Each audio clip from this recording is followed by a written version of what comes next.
Satu.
Oke, saya mulai saja ya, karena sudah lewat 30 menit, seharusnya ini mulai jam 8.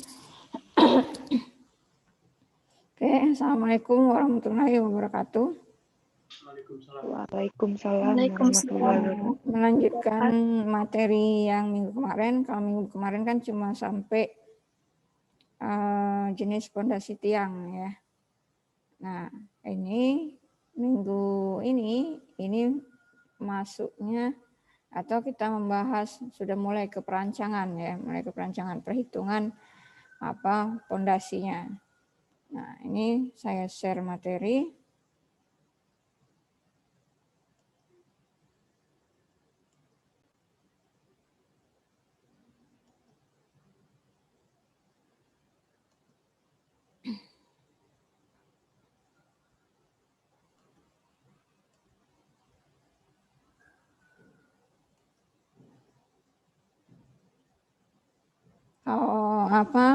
Mengulas yang kemarin ya. Jadi saya ulas sedikit tentang pondasi tiang, terutama ya pondasi tiang mulai dari yang ini precast reinforced concrete pile ya. Nah, kemudian ada cast in place. Cast in place ini berarti dia dicor setempat ya. Dicor setempat. Jadi ketika pengerjaan pondasi tiang itu nanti kalian bisa lihat ketika kalian melakukan PKL misalnya untuk pekerjaan pondasi ya. Nah, untuk pondasi tiang itu ada dua, itu bor sama pancang ya. Kalau pondasi bor dia dibor di tanahnya dilubangin terlebih dahulu baru dicor ya. Sedangkan kalau dipancang baik itu yang precast itu maksudnya pabrikasi ya, yang sudah dibentuk oleh pabrik atau dia sudah dicetak dulu ya. Kemudian baru dia dipancang dengan cara di hammer atau ditumbuk ya. Kemudian yang kedua itu yang pasti dengan dicor setempat dengan pengeboran. Nah, kemudian ada Frankie Pile kemarin. Contoh Frankie Pile itu seperti ini. Dia dipancang tapi dia dicor. Jadi dipancang. Pancangnya ini dalam arti dia menggunakan casing ya.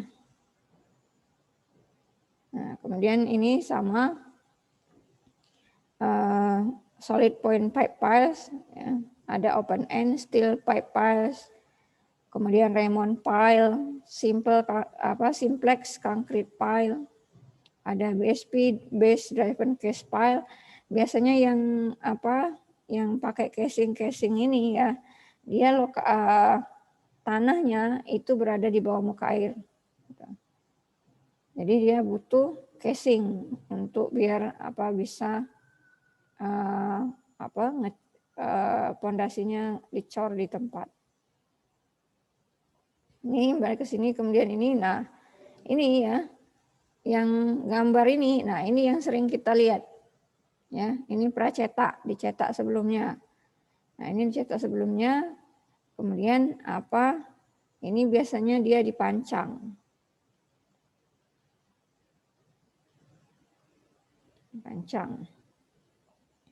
Kemudian ini contoh-contoh tiang. Nah, baru ke kapasitas tiang. Kapasitas tiang ini maksudnya kemampuan tiang untuk menahan beban ya. Kapasitas tiang atau pile capacity itu kapasitas dukung tiang dalam mendukung beban. Nah, kalau misal di pondasi dangkal ya, pondasi dangkal di semester sebelumnya itu pondasi tapak itu daya dukung pondasi ya itu ke untuk menentukan atau berdasarkan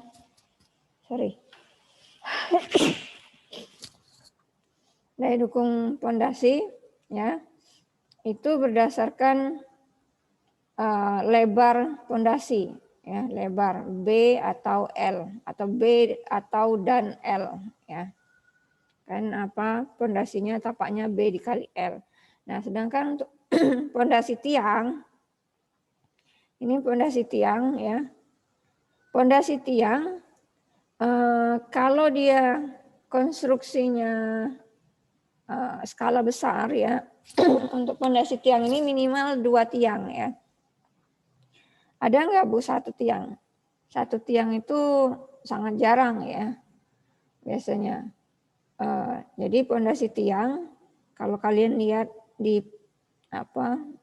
yang paling mudah ngelihatnya itu di ini ya bangunan jembatan. Ini misalnya ada pilar besar, pilar yang di tengahnya itu ya. Nah di bawahnya ini ada pile cap-nya, topi tiang, pile cap ya. Ini nanti kalau misalnya kalian PKL-nya di proyek jembatan ya atau jalan tol atau gedung bertingkat tinggi ya, itu biasanya dia pondasinya itu adalah pondasi tiang. Nah, pondasi tiangnya biasanya di bawah pile cap ini baru ada tiangnya. Jadi bukan tiang langsung ke kolom, enggak. Jadi tiangnya ini ya disatukan dulu oleh pile cap ini. Nah, pile cap ini ya sama bentuknya tapak. Ya, tapi dalam skala besar, sangat besar. Kalau yang pondasi dangkal itu paling misalnya maksimum lah 2 meter gitu ya. Dia bisa lebih dari itu karena misalnya satu pile cap itu ya. Satu pile cap itu mungkin bisa ada 6 tiang gitu atau 4 tiang Nah, tergantung dia.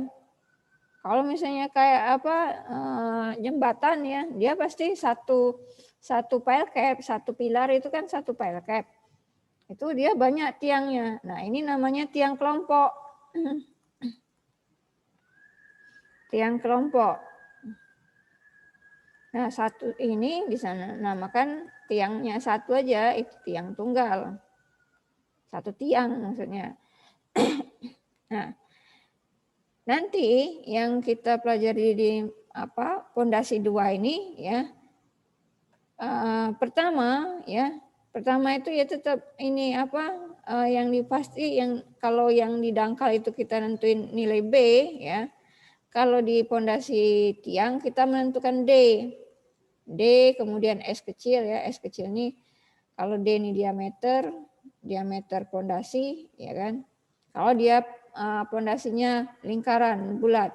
Tapi kalau misalnya pondasinya segi 4 ya. Nah, ini yang ditentukan adalah berapa ini ya B-nya. Nah, kalau jadi dia berdasarkan AP. AP itu berarti luas luas penampang tiang. Kemudian S ini nanti yang ditentukan itu jarak antar tiang. Nah, jarak antar tiang ini harus diketahui sehingga nanti baru dapat, kalau sudah dapat D, dapat S ya. Kemudian jumlah tiangnya ada berapa, baru B dan L. Tetap dicari B dan L-nya. Ini misalnya ini B ya. Kemudian yang ini adalah L. Nah, ini untuk tiang. Jadi tiang itu prinsipnya sama dengan pondasi dangkal ya. Cuma bedanya dia dia mencari diameternya. Kemudian panjang tiangnya gimana, Bu? Nah, panjang tiang ya untuk pondasi tiang dia diusahakan dia mencapai tanah keras. Kalau kita lihat ini tadi ya. Ini sebelumnya. Nah, ini kan tiang ini harus mencapai lapisan tanah keras. Jadi kalau misalnya tanah kerasnya, gimana kalau tanah kerasnya misalnya lebih dari 30 meter, ya udah sampai lebih dari 30 meter, berarti tiangnya nanti disambung. Ya. Jadi kan dia dipancang, misalnya dipancang. Ya. Baru kan tiang itu kan kalau kalian pernah lihat di jalan ya, ada trailer yang bawa tiang-tiang pancang. Itu kan ada yang dia ngangkut bagian ujungnya saja, ada dia ngangkut bagian tengahnya atau bagian atas, kan. Nah, nanti kalau kalian perhatikan ya, di bagian atasnya ini ada kayak plat besi ya. Biasanya kayak ada plat besi. Sama yang di bagian tengah ya, tiang yang dia bagian atas atau bagian tengah, dia ada plat besi di sini. Di ujung-ujungnya itu ada plat besi ya. Yang melindungi bagian atasnya atau bagian ujungnya. Nah, nanti kalau misalnya ini kan 30 meter tuh. Ini kan paling kalau nggak salah ya. Tapi tolong dikoreksi lagi nanti tergantung pabrikasinya ya, 12 sampai 15 meter. Yang paling bawah itu paling panjang itu 12 sampai 15 meter ya. Kalau nggak salah ya, coba saya cek lagi. Bentar. Itu biasanya tergantung pabrikasi siapa. Misalnya kan kontraktor-kontraktor besar itu kayak misalnya Hutama Karya ya, kemudian Waskita, kemudian Wijaya Karya itu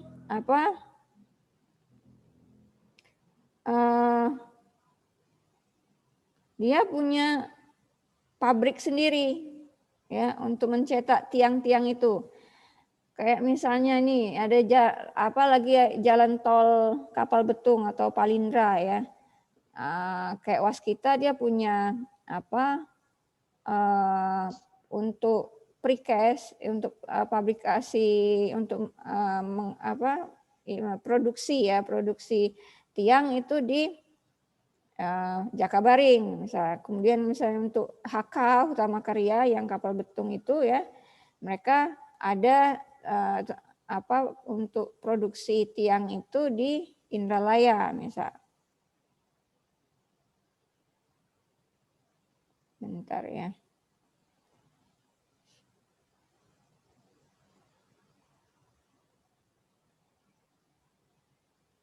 Saya cek dulu, kalau nggak salah 12 sampai 15 itu. Nah, yang bagian bawah ya. Nanti bagian tengahnya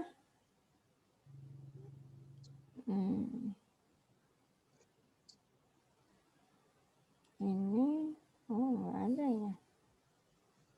Nanti cek aja. Jadi kalau dia panjang ya lebih dari 30, nanti dia pasti ada sambungan, ada berapa kali sambung ya kalau dia panjang. Nah, di sambungnya ini biasanya dia dilas ya. Nah, dilas. Lasnya kira-kira kuat enggak, Bu? Ya. Jadi kalau orang ngelas ya untuk untuk konstruksi skala besar ya.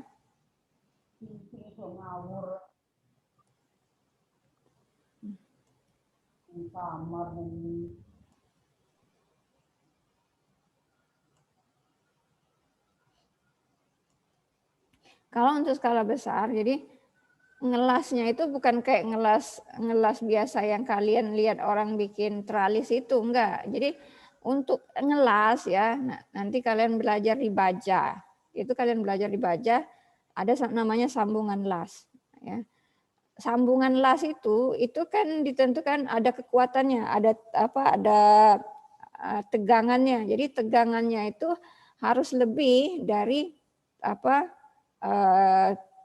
tekanan drop hammernya, tekanan pemukulnya ya. Soalnya kalau misalnya kekuatan sambungannya kurang dari, terutama untuk beban sendiri tiang sama drop hammer ya nanti gagal, sambungannya jadi gagal gitu kan. Makanya ada misalnya yang terjadi patah di dalam ya, tiangnya patah di dalam.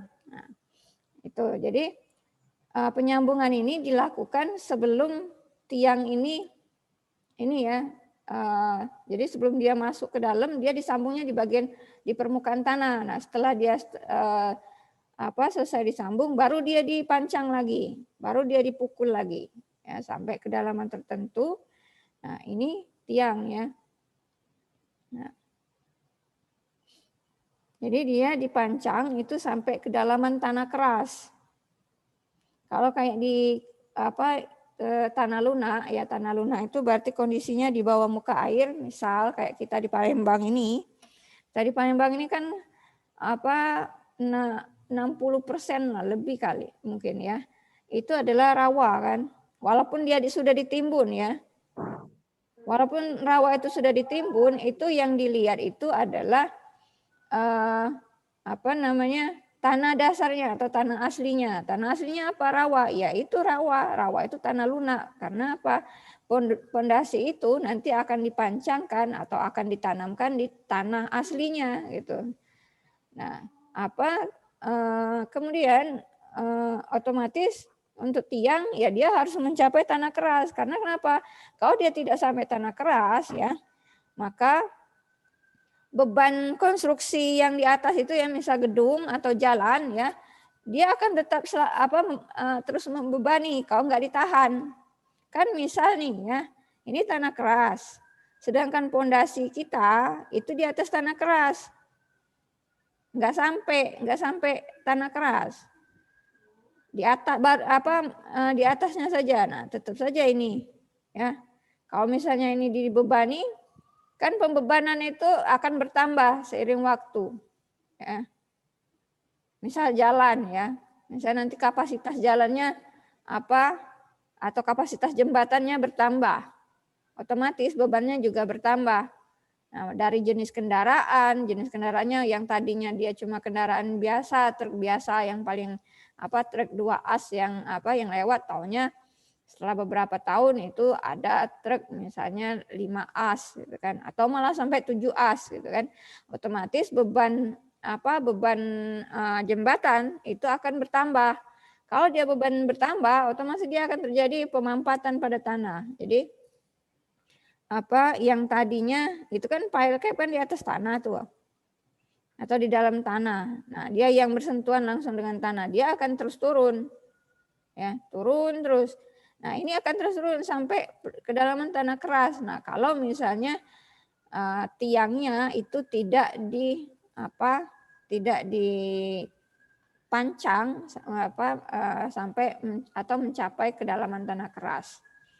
Jadi tiang itu diusahakan untuk mencapai kalau untuk ini ya, untuk konstruksi yang skala besar, misalnya jembatan bentang panjang, kemudian bangunan gedung bertingkat tinggi ya, gedung bertingkat tinggi, kemudian pelabuhan, nah itu dia menggunakan pondasi tiang.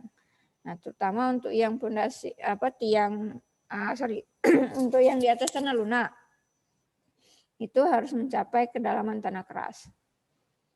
Nah, ini jadi dari mana tahunnya kedalaman tanah keras, Bu? Itu tolong yang mic-nya masih hidup itu tolong dimatikan dulu.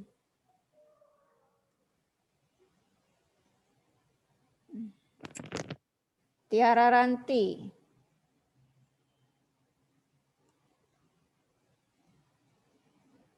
Kalau masih kalau tidak mau ini silakan keluar.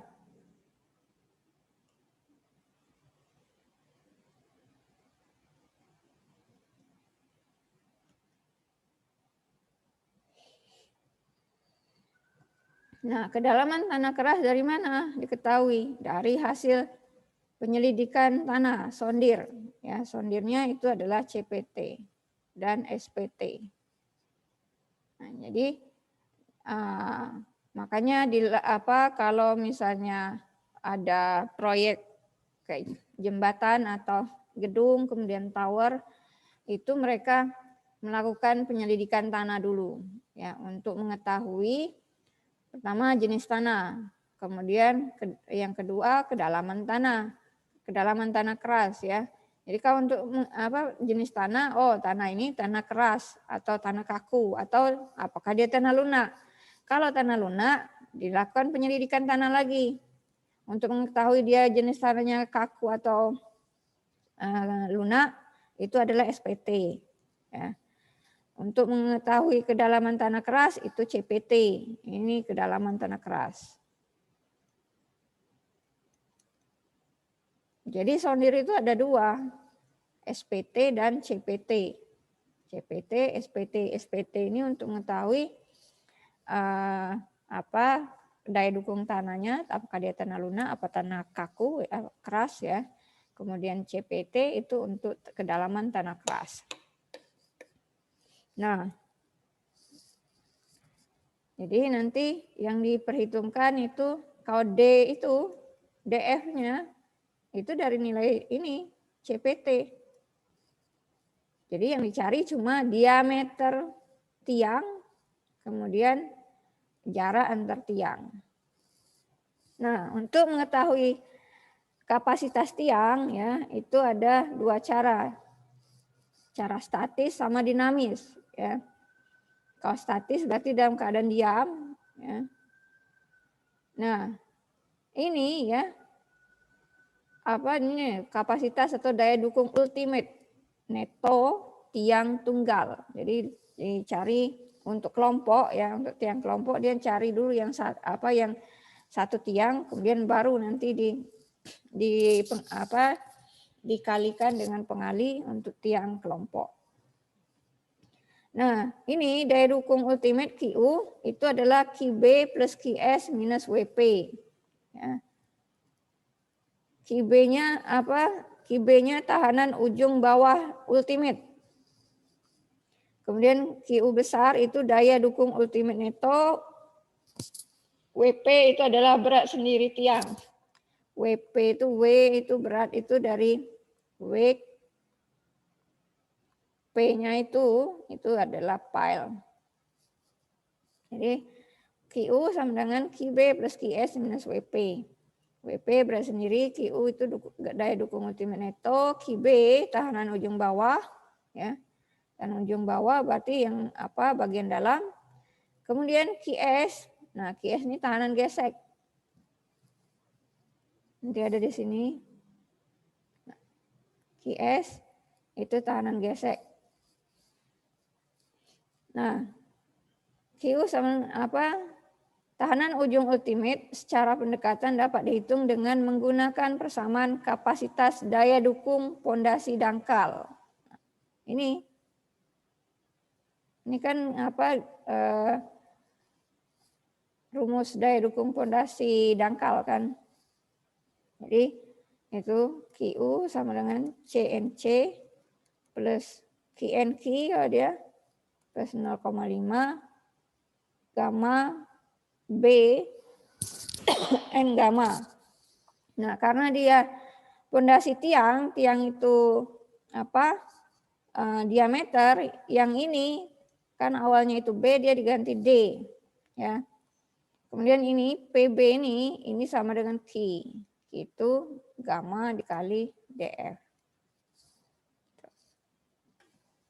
Nah ini ya tahanan ujung persatuan luas, kemudian AB itu ada luas penampang ujung bawah.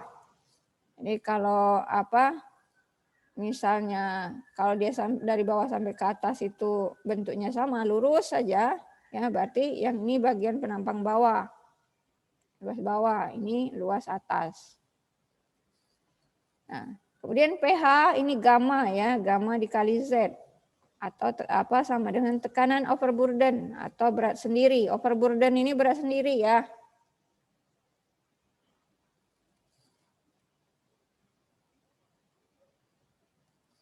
Nah, terus gamma berat volume tanah kilonewton per meter kubik.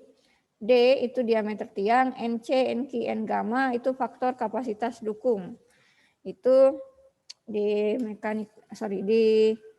rekayasa pondasi 1 kemarin sudah dikasih. Nah, jadi dia 0 sampai 50 derajat. Berdasarkan sudut geser kan. Nah, jadi cara statis QU sama dengan QB plus QS minus WB. Jadi QB apa? QB ya ini QU dikali HB. Nah, ini kan QU sama dengan AB per AB. Terus QU-nya yang mana? Ya ini. QU sama dengan CNC ya. Ini ada CB ya. Kalau CB berarti dia yang lihat yang bagian bawahnya. Berarti C nilai C ya. Nilai C nilai kohesi di bagian bawah. Kan tanah itu berlapis-lapis kan. Berarti kalau ini bagian bawahnya berarti kalau ini ada C1, C2, C3 berarti dia menggunakan C yang paling bawah. Nah, ini CB kali NC plus PB dikali NQ ya. PB-nya gamma dikali Z. Gamma dikali Z berarti gamma keseluruhan ini rata-rata seperti sama waktu pondasi dangkal.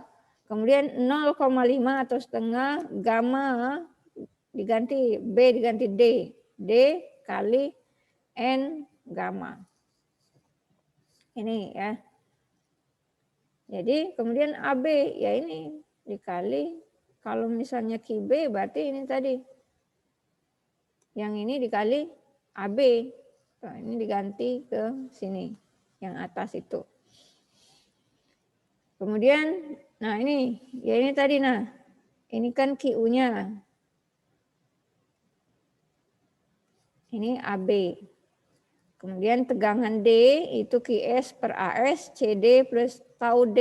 Tau D ini berarti tegangannya tangan sudut geser D.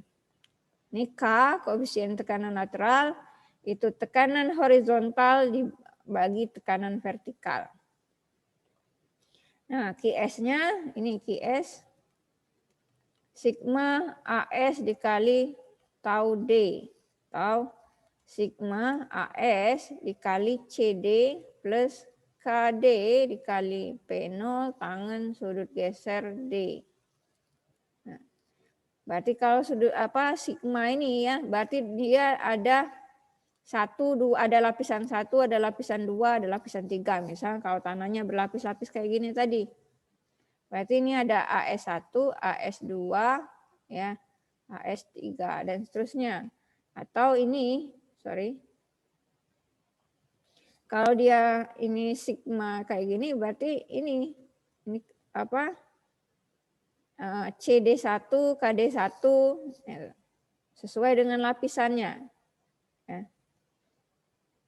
Nah, ini untuk atau ini kapasitas dukung ultimate tunggal, ini B di bawah ya.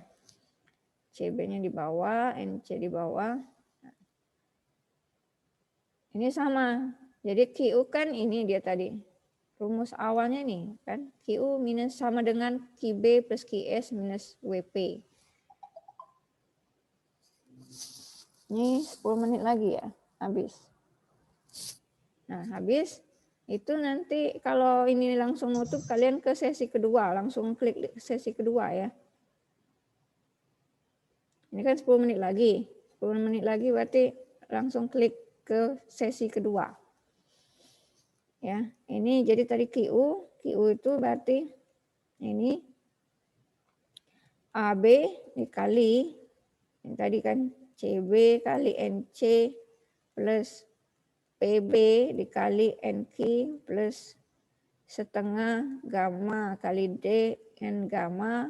Nah, ini kan ini apa? Ini QB, QS-nya ini kan sigma AS dikali CD. Nah, habis. Belum.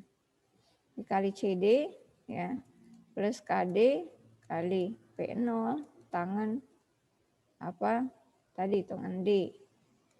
Nah, minus WP. Nah, berat sendiri apa tiang gimana? Ya, kalau berat sendiri tiang ya berarti apa luas tiang ya, luas tiang WP ini jadi luas tiangnya apa? AP ya. Dikali panjang tiang ya. Panjang tiang itu berarti L ya. Dikali apa berat jenis beton. Kalau dia apa tiangnya beton. Kalau dia komposit, nah lihat nanti apa berat jenis komposit itu kan berarti dia kompositnya komposit apa dulu. Kalau beton dengan baja, berarti dia ada berat jenisnya sendiri. Ya, itu ada di tabel beton atau tabel baja itu bisa dilihat. Kalian semester ini struktur beton baja berapa? 2 atau 1? 2 semua. Nah, itu bisa berat jenis beton, berat jenis baja itu bisa dilihat di buku beton atau buku baja. Nah, ini ada P0 itu sama dengan tekanan vertikal gamma dikali Z ya. Berarti dia nanti kan ini ada sigma gamma I dikali ZI. Berarti kalau misalnya tanahnya tadi ada 3 lapis berarti gamma 1 kali Z1 plus gamma 2 kali Z2 plus gamma 3 dikali Z3. Karena dia ini sigma. Sigma itu berarti jumlah. Ini untuk apa cara statis ya. Nanti saya mungkin masih bingung lah kalau ngelihat banyaknya rumus. Nanti ada contohnya ini yang kedua. Ini baru masuk ke kapasitasnya, benar-benar kapasitas. Nah, ini baru masuk ke benar-benar perhitungan. Kalau tadi kan cuma pengantarnya saja. QU sama dengan QB plus QS minus WP. Nah, itu yang rumus yang paling sederhana ya. Rumus yang paling sederhana. Nah, ini mengenai kapasitas tiang itu tadi mendukung tiang dalam mendukung beban, kemudian disebut juga daya dukung pondasi tiang. Karena ada pondasi dangkal. Dihitung berdasarkan mekanisme pemindahan beban pada pondasi tiang. Nah, kalau tadi kan rumus statis itu rumus umum. Nah, ini dibagi lagi. Ya. Kalau pondasinya baja, ada nggak pondasi baja? Ada sekarang. Ya, sekarang sudah banyak yang menggunakan pondasi baja. Kenapa menggunakan baja? Pertama, lebih waktu pengerjaan lebih cepat, ya, kemudian lebih ekonomis. Kemudian ini pondasi baja. Ya, Q all itu sama dengan AS kali FS. Jadi tadi dia QU, ini Q all AS kali FS. AS itu luas penampang tiang.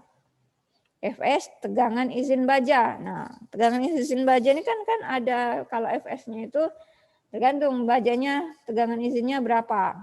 Ini kan dia yang digunakan untuk pondasi itu lebih dari atau sama dengan 0,33 sampai 0,5 FY. Ini FY ini di tabel baja, ya. Terus luas penampangnya gimana, Bu? Ya lihat, biasanya kalau baja itu kan dia ada penampang H kan atau I. Biasanya yang dipakai untuk tiang tuh yang penampangnya bentuknya seperti ini. Jadi gimana nyari luas penampangnya? Ya ini. Ini kan bentuknya seperti ini. Nah, kan mudah ini nyari luas penampangnya. Jadi ada luas penampang apa? 1, 2, 3. Nah, jadi luas totalnya AS total itu AS1 ditambah AS2 tambah AS3. Nah, ini kan segi 4. Tinggal dihitung saja, dapat AS, FS-nya itu perencanaannya berapa. Jadi menggunakan FS berapa, tapi syaratnya itu harus lebih dari 0,3 lebih dari atau sama dengan jadi 0,33 sampai 0,5 FY. FY-nya berapa dulu? Jadi lihat di tabel baja. Nah kan? Ini untuk pondasi baja. Kemudian pondasi kayu. Nah, ini kalau orang zaman dulu ya, yang rumah-rumah panggung lama ya, rumah-rumah panggung lama itu dia menggunakan tiangnya itu ya, dia menggunakan pondasi. Bukan cuma tiangnya dipancang saja, tiang kayu atau kayunya dipancang ke tanah, enggak. Biasa kalau orang zaman dulu ya, itu kan tiangnya besar tuh. Kayunya kayu-kayu besar itu, di bawahnya ada kayu gelondongan besar lagi. Tuh, biasanya itu. Nah ini ya, ini dia nih masuk ke dalam sini, dia dipasak. Nah kalau zaman dulu biasanya mereka menggunakan kayu ulin, ya. Kalau untuk di rawa mereka menggunakan kayu ulin atau kayu besi, karena dia tahan terhadap kelembapan. Ya. Nah kalau untuk pondasi kayu ini AS dikali FW. AS itu luas rata-rata penampang tiang. Kenapa dibilang luas rata-rata? Ya, karena kayu itu kan dia jarang banget yang dari atas sampai ke bawah itu diameternya sama. Biasanya dia agak mengecil, ya kan? Nah, terus luas rata-ratanya gimana? Ya ini luas bawah, ini luas atas. Nah, nanti dirata-ratakan. Tuh, dapatnya berapa? Nah, atau diameter rata-rata. Dia menggunakan diameter rata-rata. Nah, FW, tegangan izin kayu. Kalian kan sudah pernah belajar struktur kayu kan? Nah, ini bisa dicari di buku kayu. Berapa sih tegangan izin kayu? Nah, biasanya pondasi kayu ini sudah tidak digunakan ya. Tidak digunakan atau malah sangat jarang. Karena apa? Ya, materialnya juga langka. Jadi kalau pondasi daya dukung pondasi pondasi tiang baja ya, tiang baja ini ya. Saya ganti. Kalau pondasi kayu AS dikali FW. Kalau ini S-nya ini steel baja, W-nya ini dari wood kayu. Nah, kemudian metode perhitungan. Tadi itu yang awal sekali kita itu, yang ini tadi ya. QU sama dengan QB plus QS minus WP. Nah, ini nanti langsung ke sesi kedua ya, kalau ini nutup. Nah, ini dibagi lagi ya. Metode statis ya. Ini dibagi rumus empiris sama analitis. Nah, jadi bukan hanya rumus ini saja, nanti kalau misalnya lempung atau pasir nanti dia dibagi lagi.